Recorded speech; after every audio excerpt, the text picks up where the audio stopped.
आज इस महान सदन में मैं लोकसभा स्पीकर के सामने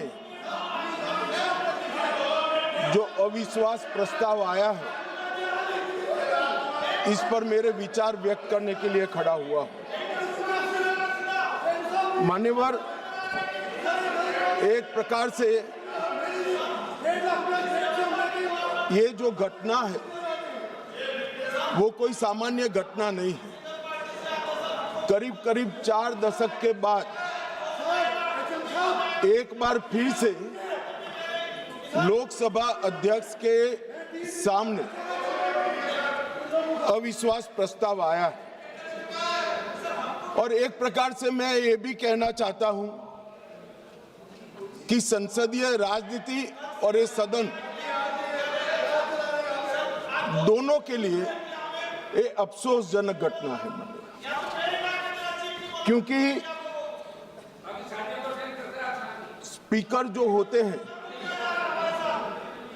वो किसी दल के नहीं होते, सदन के होते हैं और एक प्रकार से सदन के सभी सदस्यों के अधिकार के वो संरक्षक भी होते हैं। उनके सामने अविश्वास प्रस्ताव कोई साहजिक घटना नहीं है। फिर भी 10 घंटे तय हुए थे मान्यवर। 10 घंटे से ज्यादा चर्चा हुई है। लगभग 13 घंटे तक सदन इस पर दोनों पक्ष विपक्ष दोनों की ओर से चर्चा की और 42 से ज्यादा सांसदों ने इसमें हिस्सा लिया है। मान्यवर, मैं पूरे सदन को बताना चाहता हूं कि स्पीकर की नियुक्ति जब हुई, अभी के विद्यमान स्पीकर साहब की जब नियुक्ति हुई, तब दोनों दलों के नेता ने एक साथ उनको आसन पर बिठाने का काम किया। इसका मतलब है स्पीकर को अपने दायित्वों के निर्वहन के लिए पक्ष और प्रतिपक्ष दोनों ने एक प्रकार से मुक्त माहौल भी देना है और दायित्वों के निर्वहन के लिए उनका समर्थन भी करना है। मगर आज स्पीकर के निर्णय पर कोई असहमति तो व्यक्त हो सकती है, मगर लोकसभा के नियमों में स्पीकर के निर्णय को अंतिम माना गया है। मान्यवर, इससे विपरीत विपक्ष ने स्पीकर की निष्ठा पर सवालिया निशान खड़ा किया और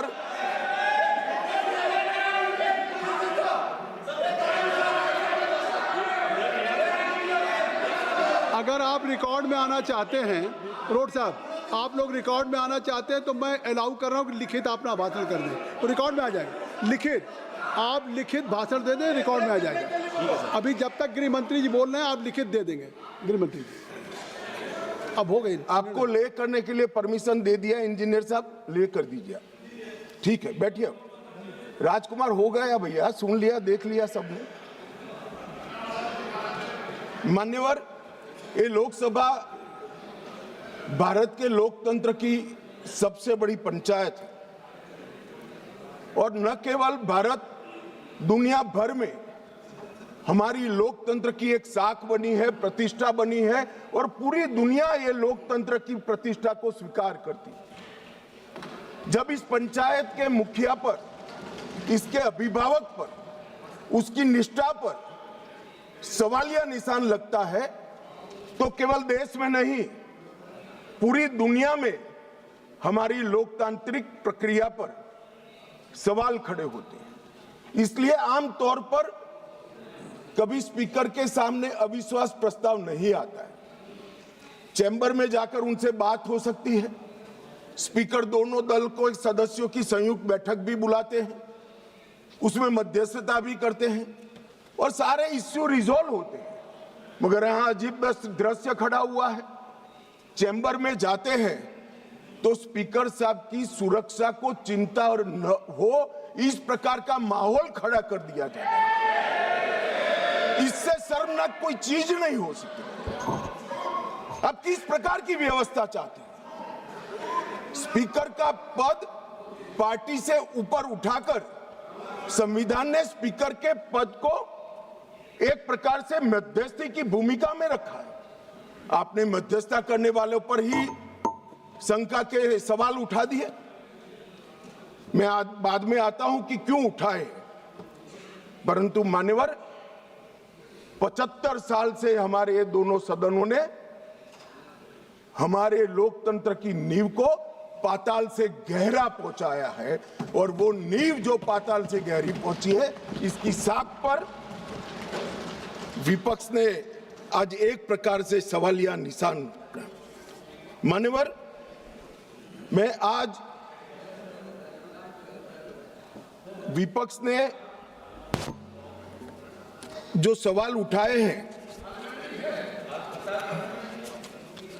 उस पर भी बाद में बात करूंगा, मगर मैं पहले कहना चाहता हूं, मान्यवर, हमारा जो स्पिरिट है और जो इस सदन का एक प्रकार से इतिहास भी है, सदन आपसी विश्वास से चलता है। पक्ष और विपक्ष दोनों के लिए सदन के स्पीकर जो होते हैं वो कस्टोडियन होते हैं, मगर उनको लोकसभा कैसे चलानी, इसीलिए इसी लोकसभा ने कुछ नियम बनाए हैं। हम हमारे अधिकार के लिए बात कर सकते हैं, हम भी कर सकते हैं, विपक्ष के मित्र भी कर सकते हैं, मगर ये सदन कोई मेला नहीं है। सदन के अंदर सदन के चलाने के नियमों के अनुसार खड़ा होकर बोलना पड़ता है। मानिए, जो सदन के नियम परमिट नहीं करते हैं उस हिसाब से बोलने का किसी को अधिकार नहीं है, कोई भी हो इसको अधिकार नहीं है। जब आप सदन के नियमों को, लोकसभा को चलाने के नियमों को नजरअंदाज करोगे तो स्पीकर का पवित्र दायित्व है कि कोई भी सदस्य हो इसको रोके, टोके और निकाल कर बाहर करे। माने, और ये जो अधिकार है वो कोई ये कह रहे हैं कि भाजपा आई तो ये होगा, एनडीए आए तो ये होगा। हमारे समय में नियम नहीं बने हैं भाई, ये नियम नेहरू जी के समय से चले आते हैं और एक एक धारा मैं चर्चा करने के लिए तैयार हूं। कितनी बार कांग्रेस ने तोड़ी है मान्यवर, मगर वो तोड़े तो हम तोड़े ऐसा मेरा नहीं कहना है। मेरा इतना ही कहना है कि अधिकारों के संरक्षण के लिए तो हम सहमत हैं, परंतु नियमों का क्या? स्वच्छंदता से यहां नहीं बोला जा सकता। नियम अनुसार सबको बोलना पड़ता है। और स्पीकर जब निर्णय देते हैं वो निर्णय हो सकता है हमें भी अनुकूल न हो सकता है विपक्ष को भी अनुकूल। इसके पर मंतव्य तो सभी सदस्यों का हो सकता है, मगर स्पीकर के निर्णय पर शंका नहीं कर सकते, इनकी निष्ठा पर शंका नहीं कर सकते हो आप। निर्णय कभी हमें अनुकूल लगेगा, कभी नहीं लगेगा, कभी लगेगा, कभी विपक्ष को अनुकूल लगेगा, नहीं लगेगा, मगर निर्णय से असहमति व्यक्त करने तक तो सभी लोग सहमत हो सकते हैं। मगर विपक्ष अगर निर्णय की निष्ठा पर सवाल खड़ा करता है तो मान्यवर बहुत दुर्भाग्यपूर्ण है और निंदनीय भी है। इसकी घोर निंदा हम इस सदन में खड़ा रहकर करता हूं। मान्यवर, जब आप अध्यक्ष की निष्ठा पर सवाल करते हो तो आप अजीब प्रकार की स्थिति का निर्माण कर देते हो। जिसको मध्यस्थता करनी है, जिसका संरक्षण अभी लोकसभा के कार्यकाल की समाप्ति तक आपको मांगना है, उसके पर ही आप निष्ठा पर सवाल कर देते हो। मान्यवर, ये हमारी परंपरा, उच्च परंपराओं का निर्वहन करने के लिए ये बहुत अफसोसजनक घटना है। मान्यवर, मैं हमारे लोकतंत्र में अनेक बार परिवर्तन है। हमारी पार्टी की राजनीतिक यात्रा के जीवन में हम तो ज्यादातर वही बैठे हैं। बहुत कम समय है कि हम यहाँ बैठे, ज्यादातर तो कांग्रेस पार्टी और उनके साथी ही बैठे। हम भी विपक्ष में रहे, मगर 3 बार लोकसभा के स्पीकर पर अविश्वास का प्रस्ताव आया। भारतीय जनता पार्टी और एनडीए कभी विपक्ष के में रहते हुए लोकसभा स्पीकर पर अविश्वास का प्रस्ताव नहीं लाए। हमने रचनात्मक विरोध पक्ष के रूप में काम किया है। मान्य, हमने स्पीकर की पद को, गरिमा को संरक्षण करने का काम किया है और स्पीकर से हमारे कानूनी अधिकार, संवैधानिक अधिकारों के लिए संरक्षण की मांग भी करी है। हम कभी भी स्पीकर के सामने अविश्वास का प्रस्ताव लेकर नहीं आए। मान्यवर, अब तक 3 प्रस्ताव आए। 54 में जीवी मावलंकर जी के खिलाफ सोशलिस्ट पार्टी लेकर आई। 66 में सरदार हुकम सिंह जी, जो तत्कालीन लोकसभा के अध्यक्ष है, उसके सामने समाजवादी पार्टी लेकर आई और 87 में श्री बलराम जाखड़ के खिलाफ कम्युनिस्ट पार्टी ऑफ इंडिया लेकर आई। और ये सारे कमोबेश आज किसके साथ बैठे हैं?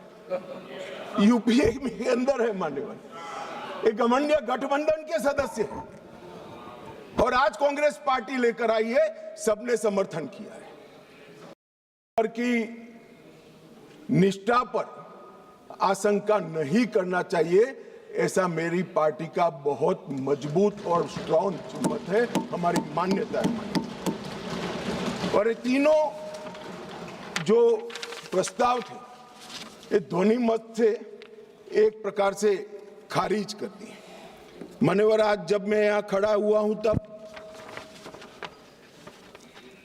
राजनीतिक आरोप एक भी नहीं करूंगा।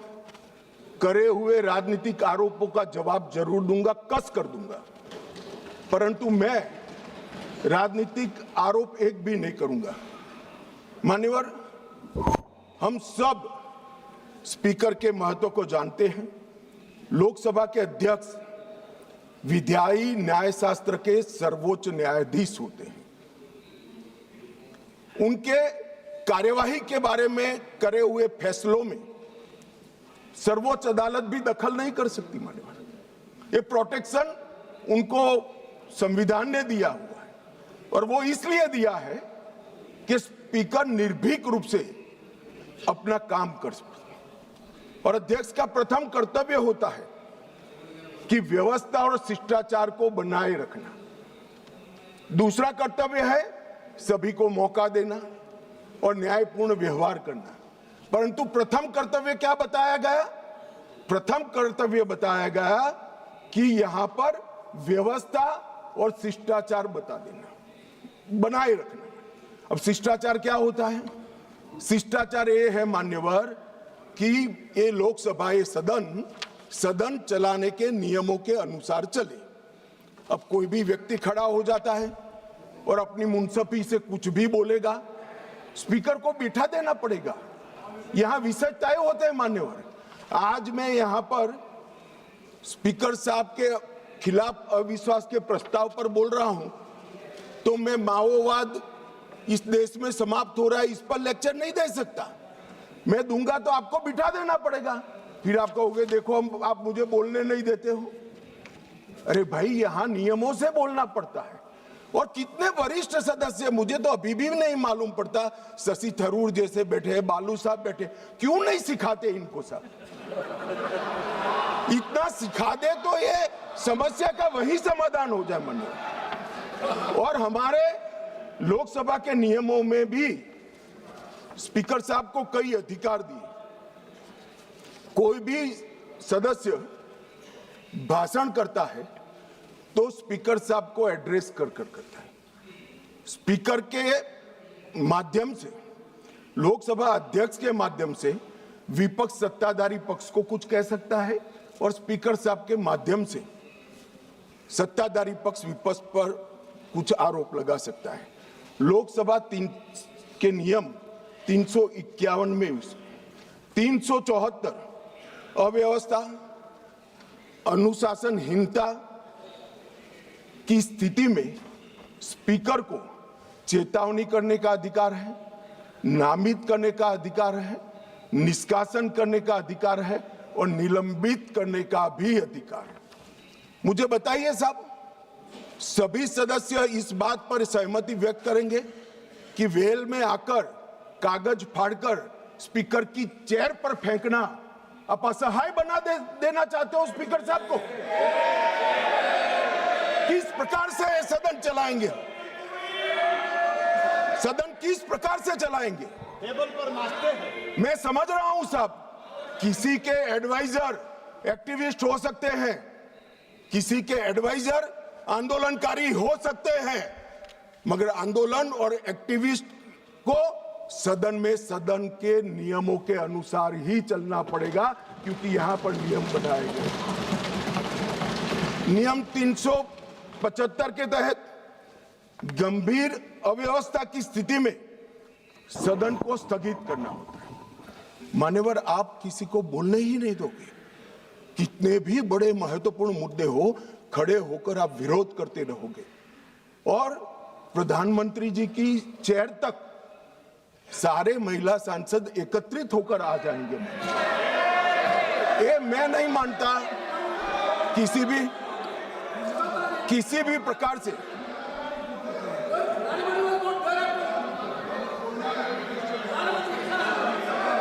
प्रधानमंत्री की चेयर होती है भाई। मान्यवर, इसीलिए 375 का प्रावधान की शक्तियां स्पीकर साहब को। अब किसी सदस्य ने कहा कि हमारा बोला हुआ काट दिया जाता है।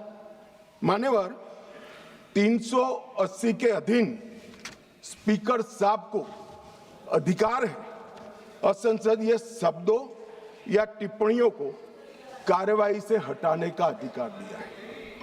प्रयास तो करना चाहिए कि असंसदीय शब्दों या टिप्पणियों का प्रयोग न हो, मगर कई बार वक्ता लय में कर जाते हैं, कुछ जानबूझकर भी करते हैं। मगर लय में की हुई असंसदीय टिप्पणियां संसद के इतिहास में रखनी चाहिए क्या? कोई नहीं कहेगा रखनी चाहिए।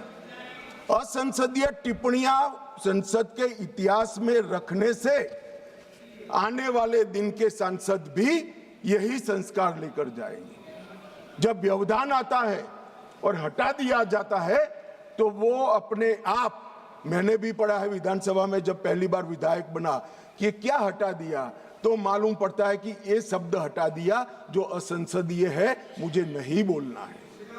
मगर यहां तो आग्रह है कि हम कोई भी भाषा का प्रयोग करें, इसको रखने दीजिए। ऐसे सदन नहीं चलता। ये सदन के असंसदीय शब्दों का लिस्ट कोई एक कार्यकाल में नहीं बना है मान्यवर। असंसदीय शब्दों का लिस्ट जब से सदन का अस्तित्व आया तब से लेकर आज तक इस उच्च शासन पर बैठे हुए अनेक महानुभावों के बनाते बनाते बना है, और वो सबको बाध्यकारी, हमें भी है और विपक्ष को भी है। अगर आप कहते हैं कि सदन चलाने के नियम और असंसदीय शब्दों का लिस्ट हमें बाध्यकारी नहीं है, तो ऐसा नहीं होगा। आपको अधिकार दिया है, संविधान ने अधिकार दिया है, मगर कोई विशेषाधिकार नहीं दिया है। इमरजेंसी नहीं है भैया, कोई विशेषाधिकार नहीं है। अधिकार का संरक्षण कर सकते हैं, मगर विशेषाधिकार के मुगालते में जो लोग जीते हैं उनको उनकी पार्टी और जनता भी संरक्षण नहीं देती है। इसलिए छोटे छोटे छोटे छोटे छोटे छोटे होते जा रहे हैं। मान्यवर, लोकसभा स्पीकर उनके अध्यक्ष, उनका महत्व सदन, देश और अंतर्राष्ट्रीय स्तर पर है। वो एक प्रकार से पीठासीन अधिकारी मात्र नहीं है। हमारी विधायी चेतना और हमारे लोकतंत्र के गरिमा का प्रतीक स्पीकर होता है।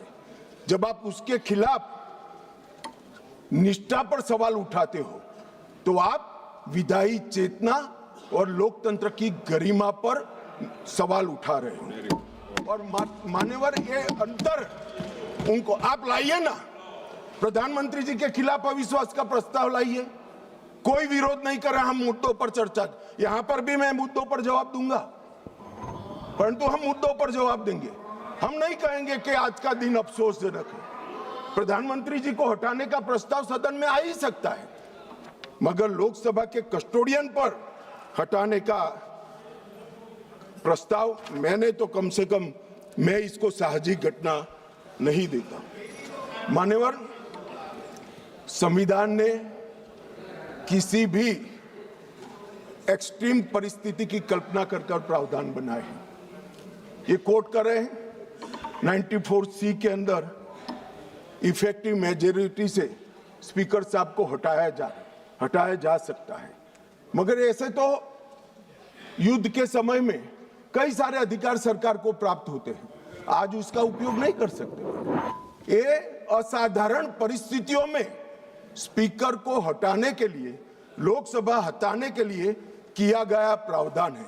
ये रोजमर्रा की चीज नहीं है, इसका उपयोग रोज रोज नहीं करना चाहिए, कोई ऐसी घटना हो तब करना चाहिए।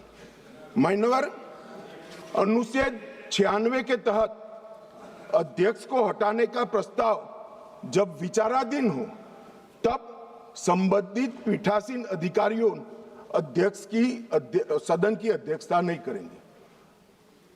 क्या हुआ, पहले 3 बार आया, मैंने कहा तीनों बार प्रस्ताव कांग्रेस पार्टी सत्ता में थी तब आए, हम नहीं लाए थे मगर आए। तीनों वक्त ये परंपरा रही कि जब स्पीकर की पर अविश्वास की प्रस्ताव की चर्चा होगी तब स्पीकर साहब इस स्थान पर आसन ग्रहण नहीं करेंगे, तीनों बार। मगर 14 दिन तक सबने अध्यक्षता करी। एकमात्र स्पीकर श्री ओम बिरला है जिन्होंने मॉरल ग्राउंड पर, जब से उन्होंने इसको नामित किया तब से नहीं, और ये हमें मॉरल ग्राउंड सिखा रहे हैं। बिरला साहब को मॉरल ग्राउंड मत सिखाइए। जब आपकी बारी थी, आपकी पार्टी से चुने हुए संसद सदस्य स्पीकर बने थे और आप पार्टी में थे, तब सब बैठे थे, बिरला साहब नहीं बैठे। मान्यवर, उनको मत देने का अधिकार नहीं, तो वो तो बैठे ही नहीं है, तो मत कहां से देंगे। चर्चा में भाग लेने का अधिकार है, मगर वो बैठेंगे ही नहीं तो चर्चा में कहां। अब इससे उच्च मॉरल ग्राउंड कोई हो नहीं सकता। मान्यवर, इसकी प्रशंसा करने की जगह इसकी निंदा करें। मान्यवर, 94C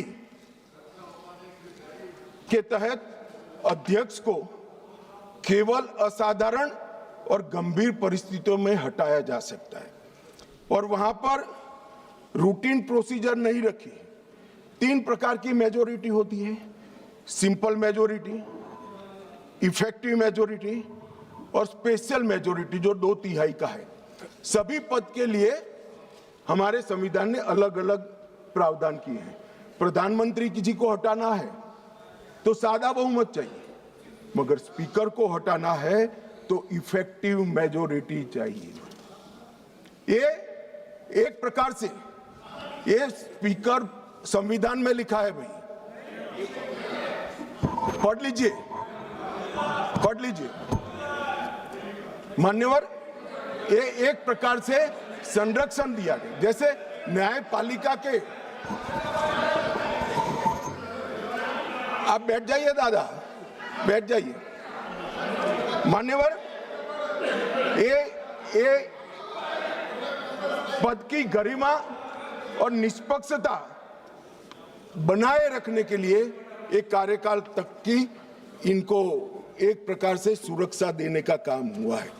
मान्यवर, मैं अविश्वास प्रस्ताव के जो रखा गया है उस पर भी बात करना चाहता हूं।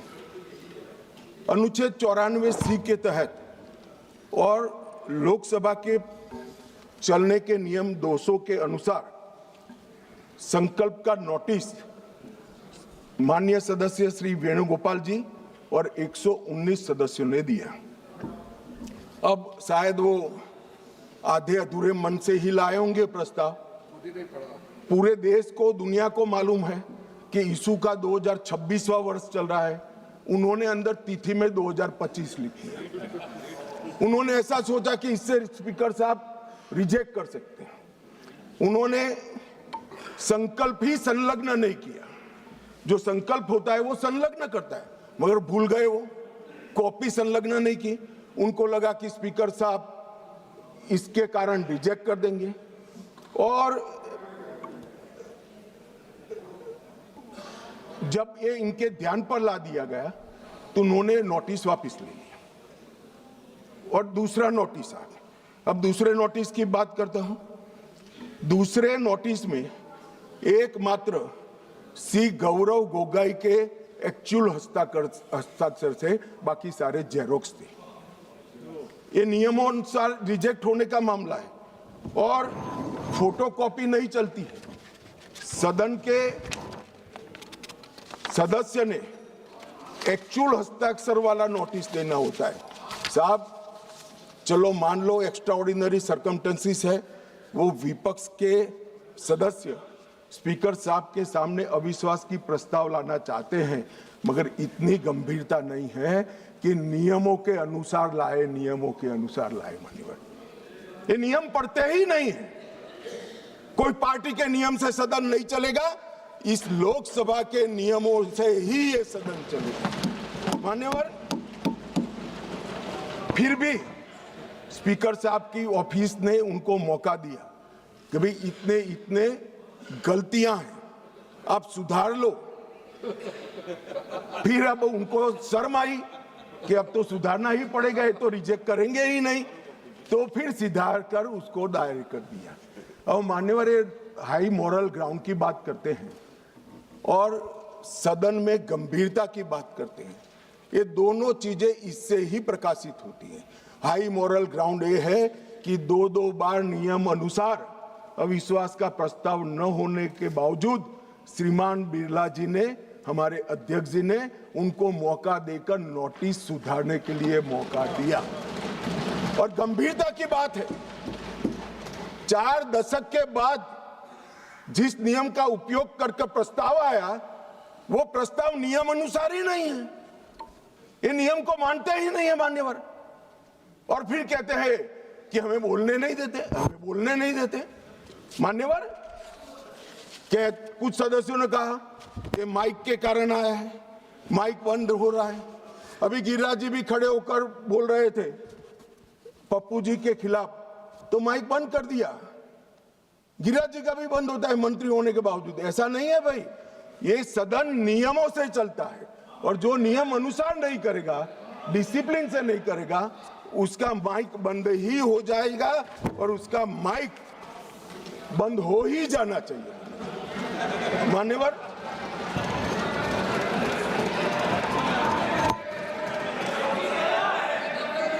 मान्यवर, उन्होंने नोटिस दिया। अंतराल के बाद सदन फिर से शुरू हुआ। 9 तारीख को 14 दिन समाप्त हो गए। अब वो प्रस्ताव किसका था? तो विपक्ष का था। हम तो तैयारी कर आए थे, स्पीकर साहब चेयर पर भी नहीं बैठे। उनके खुद के प्रस्ताव के प्रति भी वो गंभीर नहीं है। जिस दिन उनका लाया हुआ प्रस्ताव, जो 4 दशक के बाद रूल्स का उपयोग कर लाए थे, वो प्रस्ताव की चर्चा करने की जगह उन्होंने सदन को बिखेर देने का काम किया। इससे ज्यादा शर्मनाक घटना कोई नहीं हो सकती। आपके खुद के प्रस्ताव पर आप चर्चा नहीं करना चाहते हो और फिर कहोगे हमें बोलने नहीं देते। बिजनेस एडवाइजरी कमेटी ने सबकी सहमति से 9 तारीख मुकर्रर की थी मान्यवर, वो भी बैठे थे। हम सबको मालूम है बोलने के विषय बिजनेस एडवाइजरी कमेटी तय करती है, सदन का बिजनेस एडवाइजरी कमेटी करती। आपकी सहमति से 9 तारीख को आया और ये इससे सहमत नहीं, सदन को डिस्पर्स कर लिए मान्यवर, और मैंने तो साहब ये कितनी गंभीरता है मैं बताता हूं। इन्होंने पूरे भाषण मैंने ध्यानपूर्वक पढ़े भी है, सुने भी है। मान्यवर, 80% से ज्यादा भाषण स्पीकर के कंडक्ट पर नहीं है, सरकार का विरोध करने के लिए। अरे भले आदमी, सरकार का विरोध करने के लिए ढेर सारी धाराएं हैं, ढेर सारे नियम हैं। आप सरकार का विरोध करने के लिए आज लोकतंत्र के गरिमा का प्रतीक लोकसभा स्पीकर पर आप सवाल या निशान देते। मान्यवर, कल भी कहा कि कैसे हुआ। मान्यवर, तीनों बार लोकसभा के स्पीकर के खिलाफ जब अविश्वास प्रस्ताव आया, डेप्यूटी स्पीकर ने इसको संचालित किया। अब ये कल अभी कहेंगे, कल भी कह रहे थे आपने डेप्यूटी स्पीकर अपॉइंट भी नहीं किया। मान्यवर, 66 और उसके बाद आने वाले अविश्वास प्रस्ताव बलराम जाखड़ साहब के पास आया। दोनों वक्त डेप्यूटी स्पीकर थे, पद खाली नहीं था, डेप्यूटी स्पीकर रखे थे, मगर दोनों कांग्रेस पार्टी ने ही अपने रख दिए थे साहब। अब ये कहते हैं कि डेप्यूटी स्पीकर पर हमारा अधिकार है। दोनों समय डेप्यूटी स्पीकर कांग्रेस पार्टी ने अपने खुद के रखे थे। आपको स्थान खाली है, इसका मुद्दा उठाने का अधिकार ही नहीं है। आपने तो विपक्ष का स्थान अपने सदस्य से भर दिया था। ये क्या उठाते हैं मुद्दे साहब, और ये कांग्रेस पार्टी का कैरेक्टर है। मैं आज इसमें जाना नहीं चाहता, अगर विरोध करेंगे तो जाऊंगा भी। मान्यवर, फिर उन्होंने क्या, भाई एसवी के राव आपकी पार्टी के सदस्य थे और दोनों बार एसवी के राव उपाध्यक्ष थे।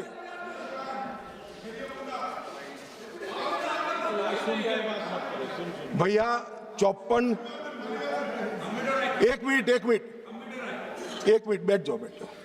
1954 उपाध्यक्ष श्री एम अनंतसयम अयंगर कांग्रेस पार्टी के थे। 1966 एसवी के राव उपाध्यक्ष, वो भी कांग्रेस पार्टी के थे। आप तो विपक्ष को इसका भी, हमने तो कम से कम खाली रखा है आपके लिए, आपने तो खाली भी नहीं रखा, सत्ताधारी पार्टी से ही भर दिया।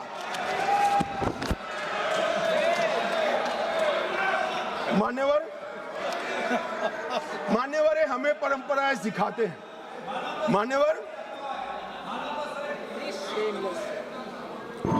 मान्यवर, मैं विद्यमान लोकसभा स्पीकर साहब के लिए भी कुछ जरूर कहना चाहता हूं।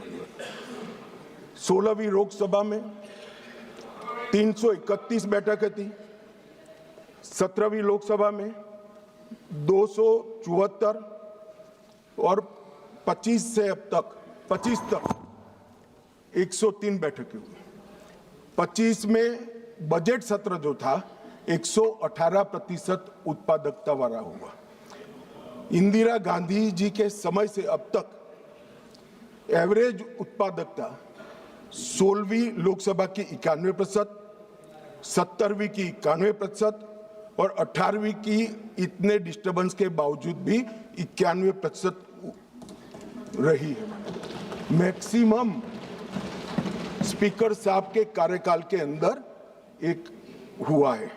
शून्यकाल की अवधि को अध्यक्ष जी ने 5 घंटे तक पहुंचाया।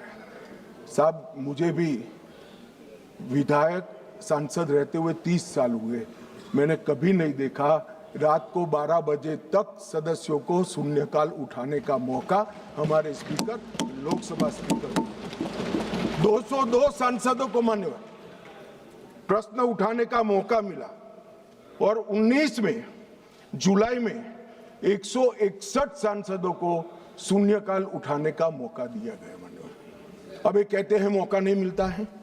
मान्यवर, नई आवाजों को प्रोत्साहन करना भी स्पीकर का एक नैतिक दायित्व होता है।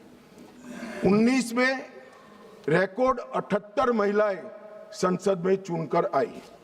सभी महिला सांसदों को बोलने का अधिकार हरेक को 78 की 78 महिला सांसदों को बोलने का अधिकार हमारे स्पीकर साहब ने दिया है।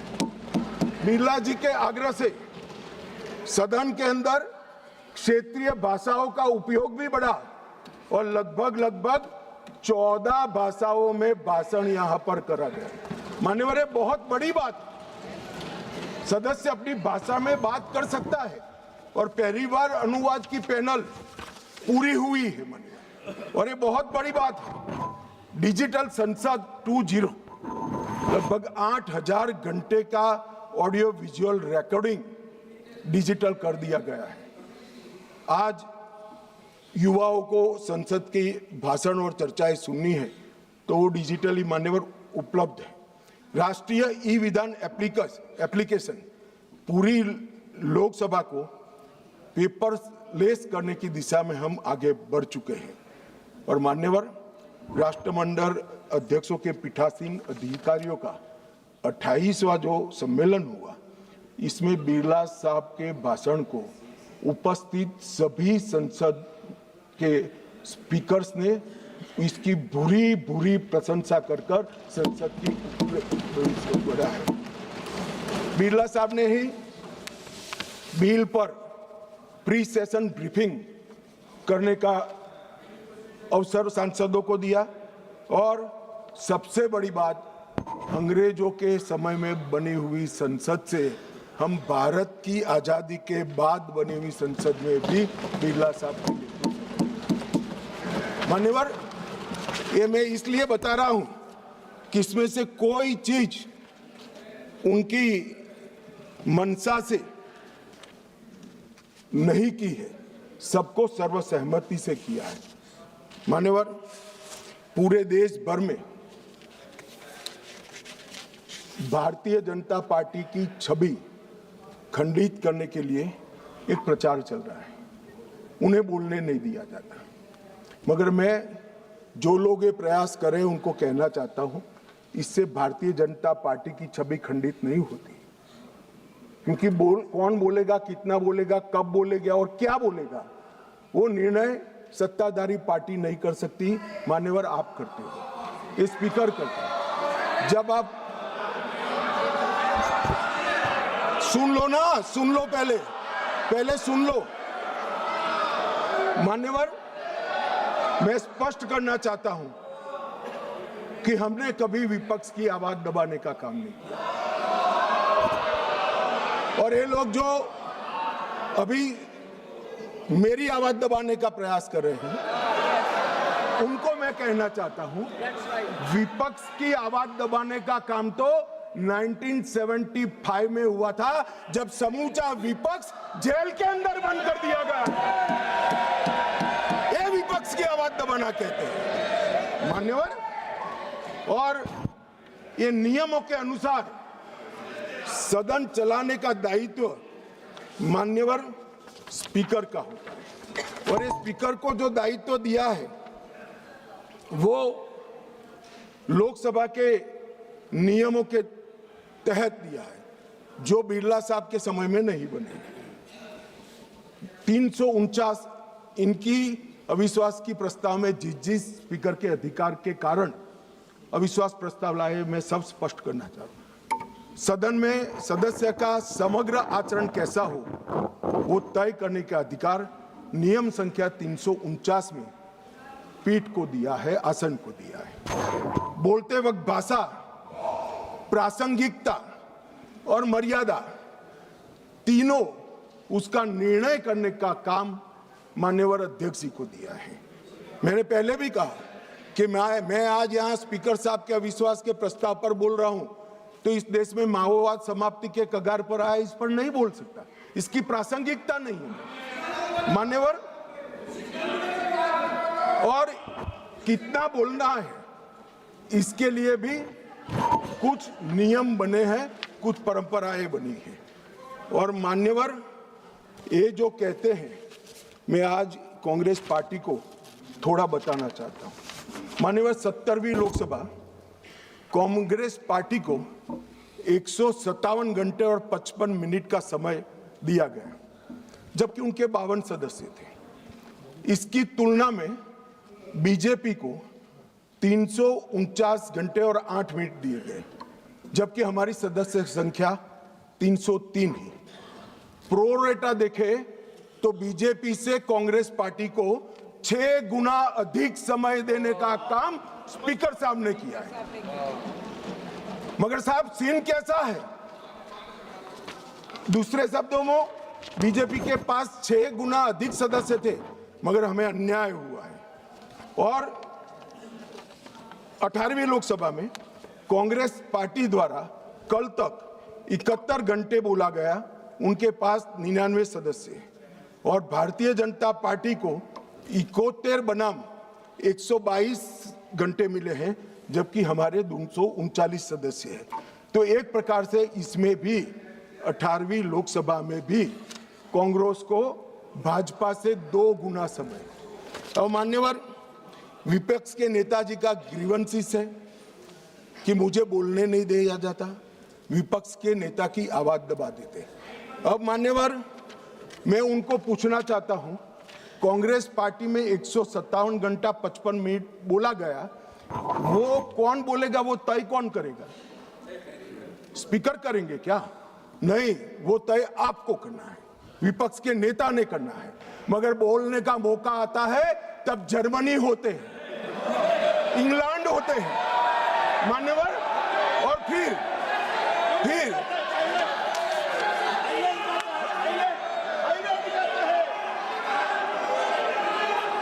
मान्यवर फिर कंप्लेन करते हैं।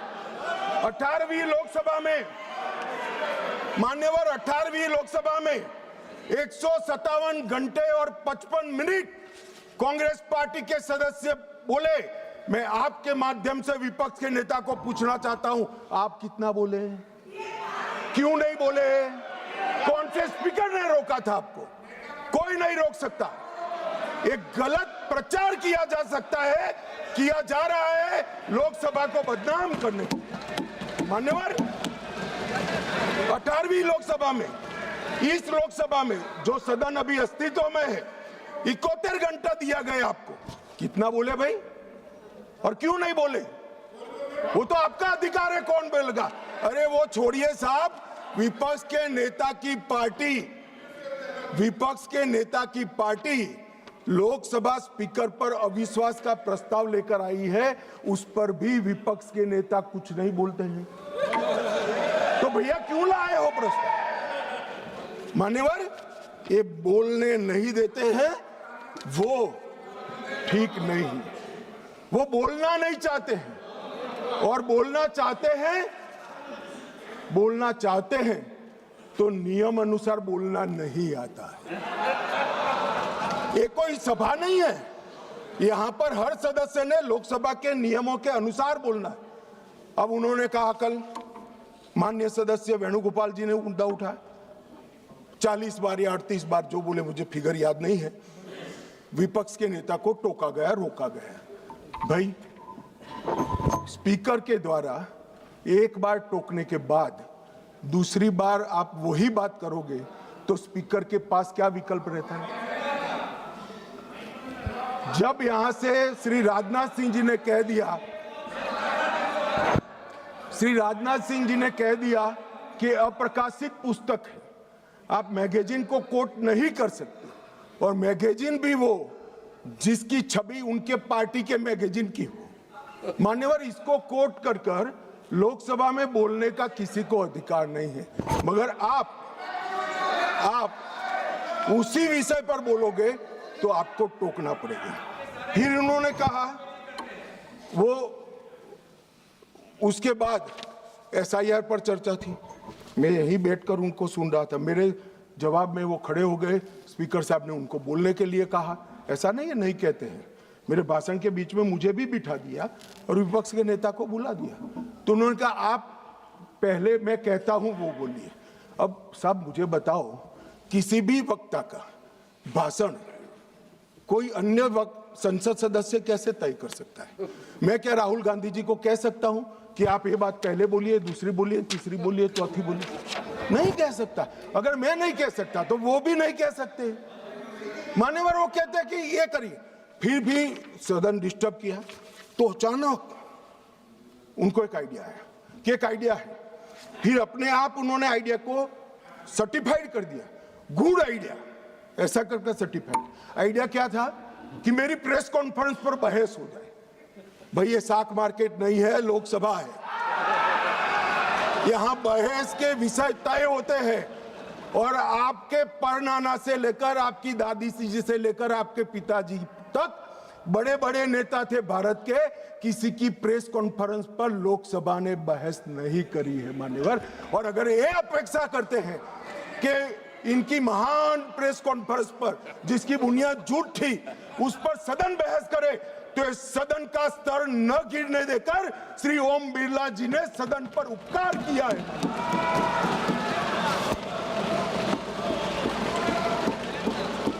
और मान्यवर मैं सिर्फ ये सदन की बात नहीं करता, 70वीं लोकसभा में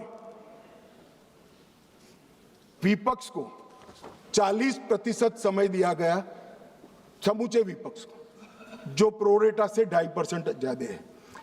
मेंशन ऑफ थैंक्स में विपक्ष को 34% समय दिया गया और 18वीं लोकसभा में 45% और शून्यकाल में विपक्ष की भागीदारी मान्यवर 55% रही है, 55%।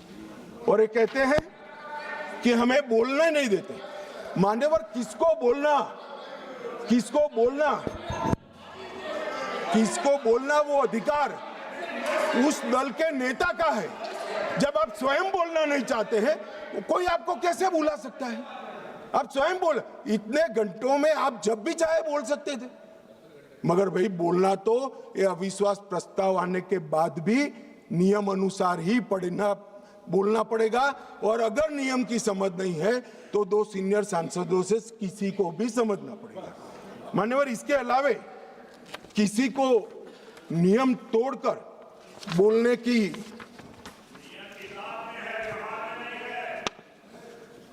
ये व्यवहार पर भी आता हूं, थोड़ी देर ठहर जाइए। मान्यवर ये विपक्ष के नेता श्रीमान राहुल गांधी अपने अधिकारों की बात करते हैं, वो तो आरोप है, मगर फिर भी जो स्वयं उनके हाथ में है इसका परफॉर्मेंस मैं कहना चाहता हूं। मान्यवर 17वीं लोकसभा में उनकी उपस्थिति 51% रही, 51%। मान्यवर राष्ट्रीय औसत 67% है। 16वीं लोकसभा में उनकी उपस्थिति 52% रही, जबकि राष्ट्रीय औसत 80% है। और 15वीं लोकसभा में उनकी उपस्थिति 43% रही, जबकि राष्ट्रीय औसत 76% है। मान्यवर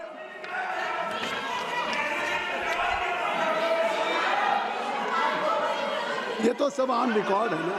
मान्यवर ये मुझे बोलने नहीं देते। देखिए देखो साहब, ये मुझे बोलने नहीं देते जब तक यील्ड नहीं करेंगे आप नहीं। देखिए केसी वेणुगोपाल जी, गृह मंत्री जी जो कह रहे हैं अटेंडेंस पे, वो सब मेंबर्स का रिकॉर्ड पे है।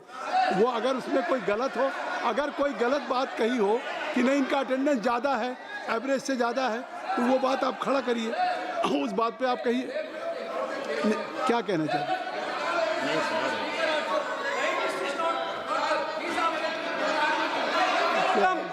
Sir, is this non-confidence motion against LOP or Speaker, sir? नहीं I thought that Home Minister is talking about the non-confidence motion against LOP. He is quite Complaint aware. against LOP. No, he is quite This aware is that non-confidence motion against There Speaker. is no confidence Not against motion LOP. against the Speaker, and it has been brought by your Congress party. Now गृह मंत्री जी, माननीय गृह मंत्री, अरे छोड़िए, तो वो नहीं बोलेंगे। नहीं, गृह मंत्री जी अगर गृह मंत्री जी बता रहे हैं कि क्या अटेंडेंस है उनकी, तो वो बात करेक्ट है, फैक्चुअल है, फैक्चुअल। गृह मंत्री जी, माननीय अध्यक्ष जी, 16वीं लोकसभा में 2014, 15, 17 और 18 एक भी राष्ट्रपति के अभिभाषण के धन्यवाद पर इन्होंने हिस्सा नहीं लिया। 16वीं लोकसभा में पूरी लोकसभा बजट पर की एक भी चर्चा में इन्होंने हिस्सा नहीं लिया मान्यवर। और एक भी, सुनो अब सुनना पड़ेगा, एक भी मान्यवर सरकारी विधेयक पर चर्चा में हिस्सा नहीं लिया है। ये कहते हैं हमें बोलने नहीं देते। मान्यवर 16वीं लोकसभा में और 17वीं लोकसभा में 19, 20 और 21 राष्ट्रपति अभिभाषण पर हिस्सा नहीं लिया। 19, 20, 22, 23 केंद्रीय बजट पर चर्चा में हिस्सा नहीं लिया। और एक बिल छोड़कर एक भी विधेयक में भी चर्चा पर हिस्सा नहीं लिया। 18वीं लोकसभा 25 में केंद्रीय बजट पर की चर्चा में भाग नहीं लिया। और मान्यवर उनकी पार्टी 4 दशक के बाद हम सब अफसोस कर रहे हैं ऐसा प्रस्ताव लेकर आई है। ये स्पीकर साहब की निष्ठा पर सवाल करने वाला जो प्रस्ताव रखा है उस पर भी उन्होंने हिस्सा नहीं लिया। अब ये कहते हैं हमें बोलने नहीं देते। मेरा कहना है कि वो बोलना नहीं चाहते। मान्यवर कई सारे ऐसे विधेयक है, बहुत महत्वपूर्ण युगांतकारी विधेयक है। भूमि अधिग्रहण हिस्सा नहीं, संविधान का 122वां संशोधन हिस्सा नहीं, आधार प्रणाली हिस्सा नहीं, मुस्लिम महिला तलाक विधेयक हिस्सा नहीं, जम्मू कश्मीर पुनर्गठन विधेयक हिस्सा नहीं, 370 को रद्द करना हिस्सा नहीं, नागरिकता संशोधन सीएए हिस्सा नहीं, महामारी रोग संशोधन विधेयक हिस्सा नहीं, पूरा शीतकालीन सत्र अनुपस्थित रहे, भारतीय न्याय संहिताओं के 3 युगांतकारी कार्यक्रम आए, बिल आए, हिस्सा नहीं, इनकम टैक्स सुधार का बिल आया, हिस्सा नहीं, वित्त विधेयक 24 हिस्सा नहीं।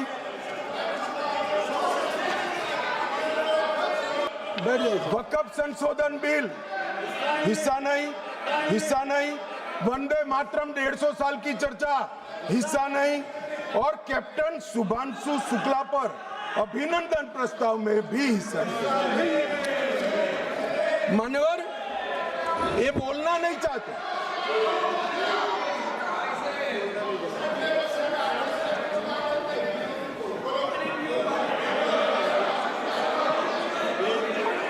आप बैठ जाएं। दादा ममता दीदी टिकट काट देगी, बैठ जाओ। बैठ जाओ, स्वागत है बैठ जाओ। मान्यवर अब मैं आप बैठिए। कल्याण देता हूँ जवाब, बैठे। कल्याण बनर्जी जी बैठिए। बाकी है आप कल्याण बनर्जी बैठ जाइए। नहीं अभी इतना बाकी है, बैठो ना, आ जाएगा। Nothing will go on record, केवल गृह मंत्री जी का जवाब है। मान्यवर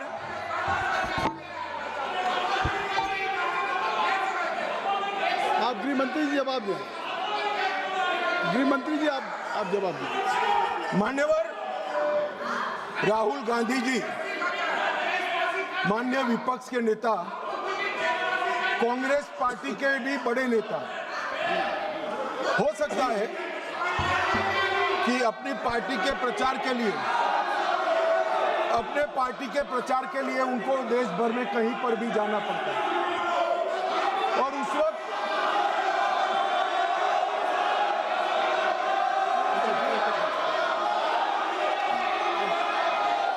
कृपया आप लोग बैठ जाएं।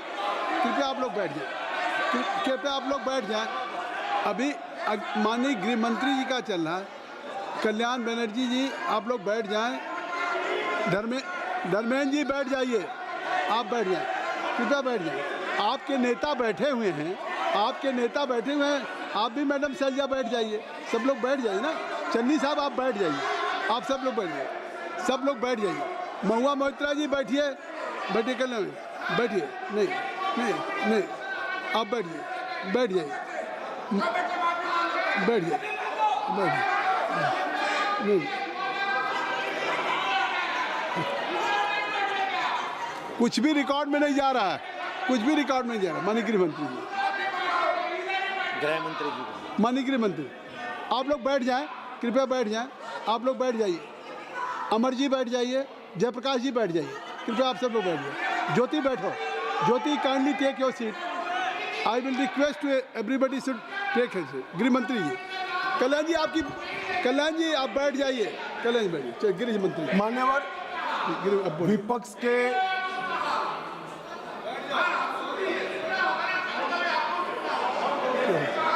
मान्यवर विपक्ष के नेता राहुल गांधी जी कांग्रेस पार्टी के भी बड़े नेता हैं। कई बार सार्वजनिक जीवन में ऑब्जर्व किया जाता है, लोकसभा चलती हो और पार्टी के बड़े कार्यक्रम लगते हैं, चुनाव लगता है और वरिष्ठ नेताओं को, जनता को अपनी पार्टी के विचार बताने के लिए, अपने प्रचार के लिए जाना पड़ता है। बहुत स्वाभाविक घटना है, सिर्फ राहुल जी के साथ नहीं हुआ, अनेक नेताओं के पास। मगर इसमें रसप्रद ये है कि यहां नहीं थे तो कहां थे।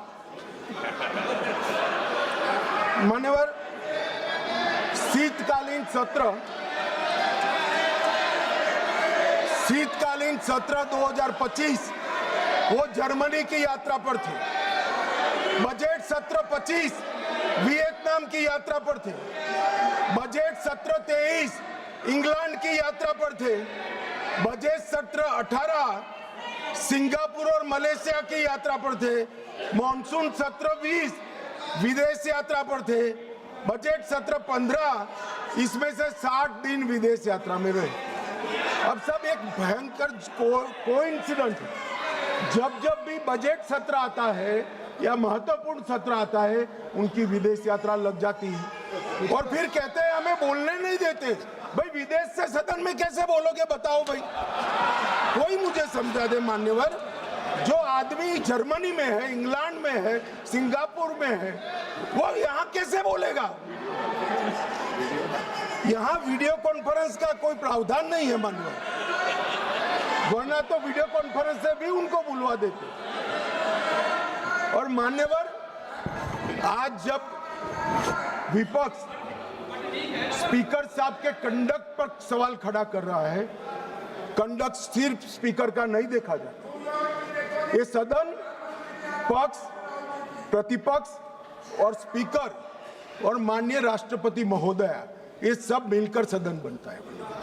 तो स्पीकर के कंडक्ट की टीका कर रहे हो, आपके कंडक्ट पर भी तो कभी बात करो। ये क्या हुआ मान्यवर?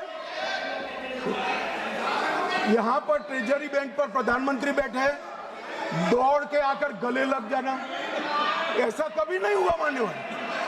कभी ऐसा नहीं हुआ कि सत्ताधारी पक्ष के सदस्यों के सामने फ्लाइंग किस करोगे। कभी ऐसा नहीं हुआ सदन में आंख मटकाओगे मान्यवर। मुझे तो बोलने में भी सारा संकोच हो रहा है मान्यवर। ये कंडक्ट जो है वो स्पीकर साहब के कंडक्ट पर सवाल उठा रहे हैं। मैं इनको पूछना चाहता हूं, एक मिनट माननीय गृह मंत्री जी, माननीय गृह मंत्री जी, माननीय गृह मंत्री जी, एक मिनट। अगर सभी माननीय सदस्यों की सहमति हो तो सभा की कार्रवाई जब तक गृह मंत्री जी की स्पीच चल रही है समय बढ़ा दिया जाए। मान्यवर, किसी भी के सामने हम एक उंगली दिखाते हैं तो 4 उंगलियां अपने सामने उठती है। ये जब लोकसभा स्पीकर के कंडक्ट पर सवाल करते हैं, समूचे विपक्ष को मैं कहना चाहता हूं मान्यवर, किस तरह से एक कंडक्ट की बात कर रहे हैं जब उनके सर्वोच्च नेता ही आंख मारते हैं, आकर प्रधानमंत्री के गले लिपट जाते हैं, फ्लाइंग किस करते हैं मान्यवर। ये बताता है कि वो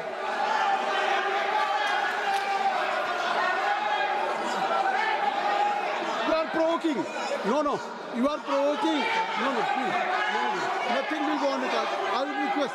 Anyone, you are provoking. Bhagwan Moitra is provoking. Kindly, please. No, provoking. मान्यवर, मेरा कोई शब्द संसद प्रणालिका के अनुकूल नहीं है, तो इसको आप हटा सकते हैं।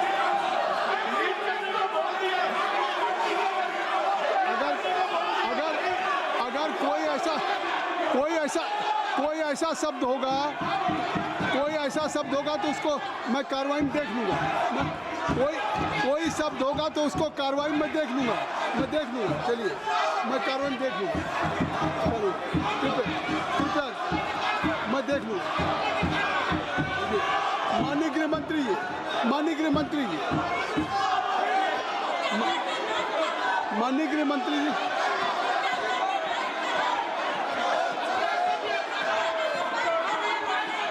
गृह मंत्री जी को बुलाइए। माननीय गृह मंत्री जी, सर, कोई शब्द मेरा असंसदीय हो तो कृपया इसको डिलीट कर दीजिए।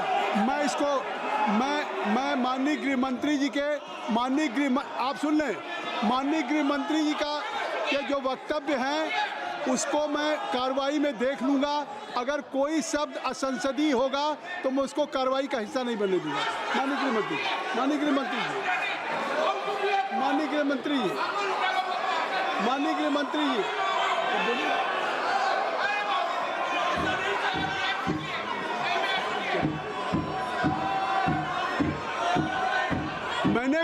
जी, मैंने एक ruling they the Jyoti, I have already given A ruling. देखिए, मैंने कह दिया माननीय गृह मंत्री जी के अगर जो जवाब है, उनका वक्तव्य है, उसमें कोई भी अनपार्लियामेंट्री वर्ड्स होगा तो I will look into it and that will be expand. I have given promise, this is my ruling. आप जानबूझ करके सदन की कार्रवाई न करें। नहीं, ये नहीं। आप सुनने का धैर्य रखिए। आपने इतनी बातें कही, नहीं, you have spoken, I think so, you have made a lot of charges against the government. नहीं, in your speech Gaurav Gogoi also he has spoken against the government. अगर उसका जवाब दे रहे हैं, अगर गृह मंत्री जवाब दे रहे हैं तो उनका अधिकार है, आप इसको सुनिए। यही तो कह रहे हैं। नहीं, सदन नियमों से चलेगा, सदन परंपराओं से चलेगा। नहीं, आखिर आप बोले, आपको किसी ने डिस्टर्ब नहीं किया। गौरव जी, मेरी रिक्वेस्ट सुन लें। आप ज्योति चलो, मैं कह रहा हूँ, आप कृपया चलें। जब मैं कह रहा हूँ कि धर्मेंद्र जी, गौरव जी, आखिर आप लोगों ने इस अविश्वास प्रस्ताव पे, मोशन पे आपने हर दल के लोगों ने जो बातें हुई, अविश्वास के साथ साथ सरकार के खिलाफ भी आपने कहा, सरकार के ऊपर आरोप लगाया, प्रधानमंत्री पे आरोप लगाया आपने सरकार। तो अगर अब गृह मंत्री जी सरकार की तरफ से जवाब दे रहे हैं तो उनको पूरा अवसर है, क्योंकि आपने अगर आरोप लगाए हैं, आपने कंडक्ट से हट करके केवल स्पीकर के उस टेक्स्ट तक नहीं थे। Jyoti madam, your most of the speaker they have level charges against. और आप ये नहीं सुनना चाहते हैं, इसका मतलब है कि सच्चाई नहीं सुनना चाहते। आप सच्चाई नहीं सुनना चाहते। अगर गृह मंत्री जी जो कह रहे हैं फैक्चुअल कह रहे हैं, अगर उनकी अटेंडेंस की बात हो या और सारी बातें, कितना पार्टिसिपेट किया है, हर आदमी को अधिकार है। अगर मेंबर ऑफ पार्लियामेंट एलओपी हो, चाहे रूलिंग पार्टी का कोई हो, ये देश की जनता को अगर अधिकार है पूरा जानने का कि इन्होंने कितना डिबेट में भाग लिया। तो इसलिए आप गृह मंत्री का जवाब सुनिए। आपने चार्जेस लगाए, नहीं, आप ये क्या बात, ये कौन सी बात, किस बात पे कोई सवाल नहीं। माननीय गृह मंत्री जी,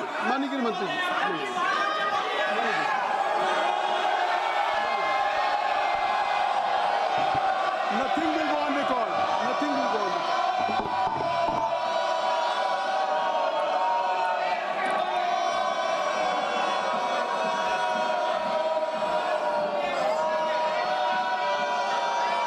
मान्यवर,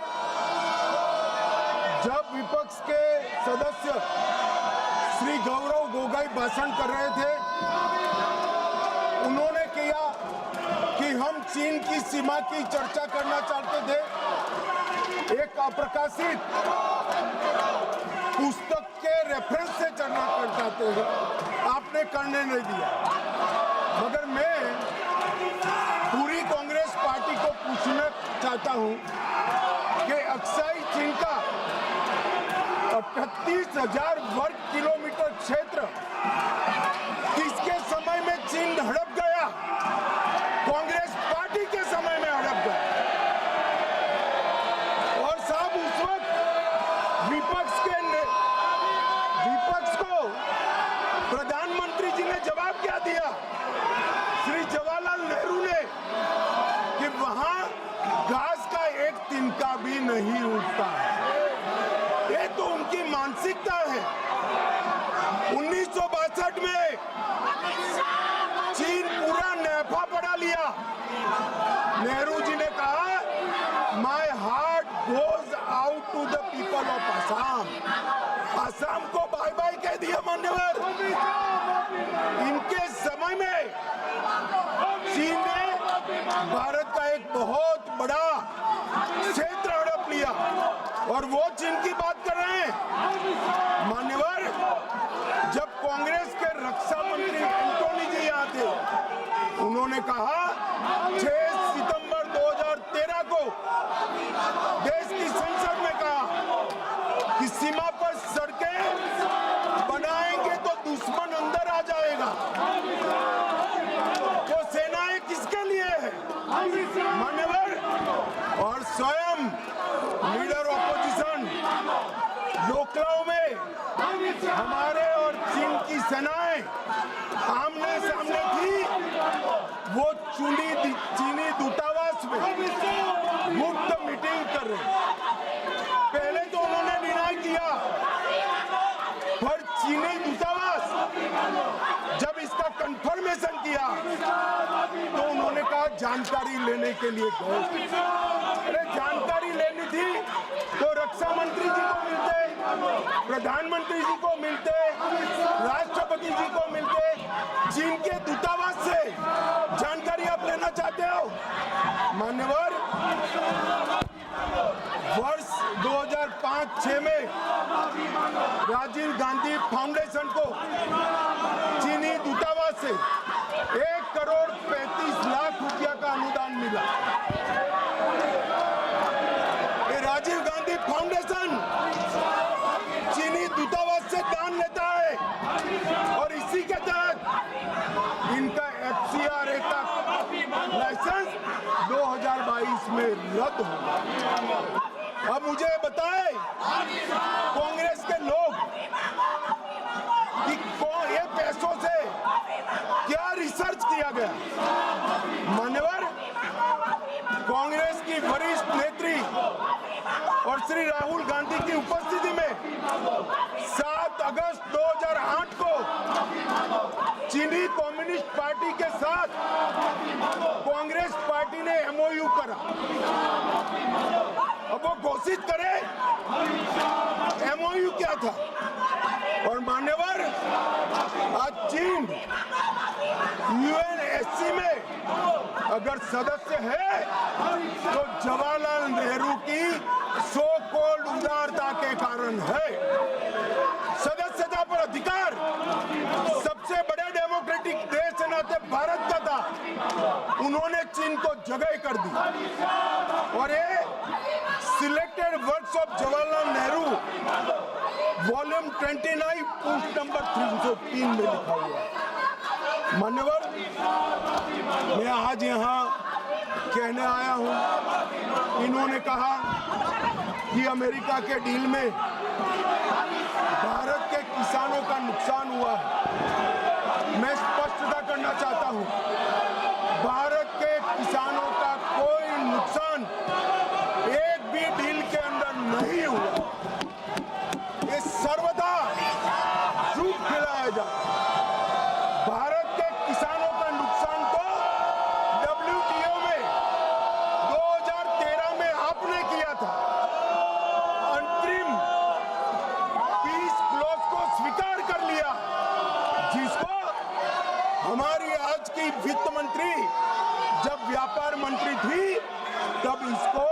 वो असहमति व्यक्त कर आई, इसलिए आज हमारे किसान बचे हुए।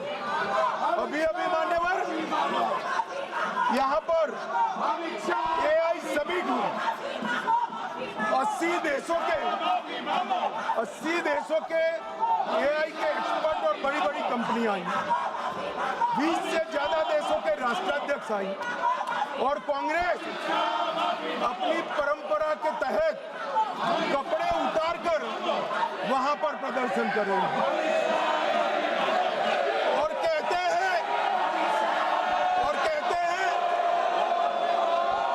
कि प्रदर्शन का अधिकार है। दिल्ली में प्रदर्शन के लिए जंतर मंतर का स्थान तय किया गया है और ये जंतर मंतर का स्थान प्रदर्शन करने का स्थान है।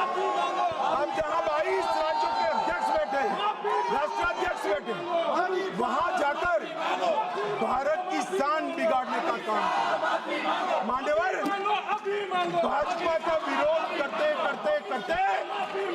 ये भारत का विरोध करने लगे और ये जो प्रस्ताव है लोकसभा के स्पीकर के सामने, वो भी इसलिए लाए हैं कि कहीं से भी चुनाव में इनको सफलता नहीं मिली। चुनाव आयोग पर सब शंका उठाना, सुप्रीम कोर्ट पर शंका उठाना, न्यायपालिका पर शंका उठाना, एजेंसियों पर शंका उठाना और स्पीकर की चेयर पर भी शंका करना, एक टोटल नकारात्मक मोड में कांग्रेस आ गई है मन, और इसलिए इस सदन बहुमत के साथ एक झटका दिखाई पड़ता है कि इस प्रस्ताव को बहुमत के साथ खारिज कर दिया जाए।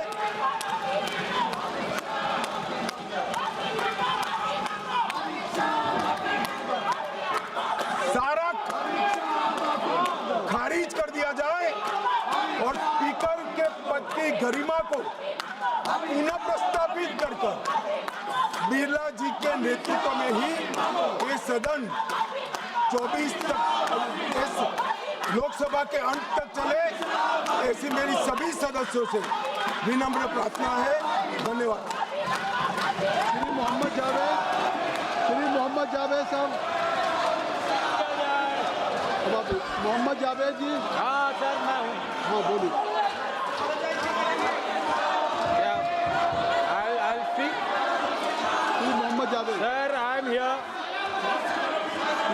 Now I have given opportunity to Mr. Mohammad Javed. Yes, now sir. he is from your party. He is from your party. Now he is a mover. I have just Sir. Mr. Javed. Sir, thank you, sir. Thank you, sir. Mohammad Javed. Sir, Mohammad Javed. जो आदरणीय गृह मंत्री जी ने यहाँ पे कहा, hello, उसकी निंदा करते हैं। आप लोग कृपया नहीं, हम नहीं, मोहम्मद जावेद साहब नहीं, आप लोग बाहर जाइए। आप लोग बेल से बाहर जाएंगे तभी मोहम्मद जावेद साहब नहीं, मोहम्मद जावेद साहब आप मूवर हैं। ये लोग बेल खाली करेंगे, ये बेल खाली करेंगे तभी आपकी नहीं, आपको उस प्रस्ताव बोलना है, ये सवाल है। आप लोग बेल खाली करें, आप सदन खाली कर दें। नहीं, now the entire nation is watching you. What I think what example you are giving. हमने जिन्होंने मोशन मूव किया है, मोहम्मद जावेद जी का नाम हम ले रहे हैं और आप कृपया मोहम्मद कांग्रेस पार्टी के हैं जो मूवर हैं, उनका जब मैं नाम ले रहा हूं तो आप लोग सदन खाली कर दें। Kindly you Venkat this.